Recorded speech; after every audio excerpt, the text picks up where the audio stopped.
Hey guys, we're taking a look at my new Reme makeup storage case. And I say makeup lightly because this could also be used for multiple different purposes. But makeup to me is what suits it the best, or what I will be using it for. It's got little elastic bands at the back where that vanity mirror is. So I feel like my makeup brushes would store in there perfectly. But really you could put anything you desire up there. So external of it is made of aluminum. Well, you can see these inside shelves are all velvet lined. Could be really good for jewelry as well.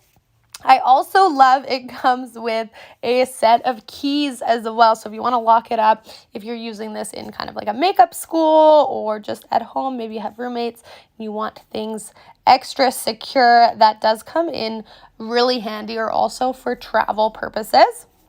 So love that it came with those. The case itself, if you take a look at the listing, it does come in multiple different color options as well as some larger versions. But I love it. It's got this little hidden drawer in the bottom too, so a little extra storage there. I like that this one's not too big. I have had some storages that were a little bit too bulky. This one is just like the perfect in-between size. Can fit all my goodies. I love it.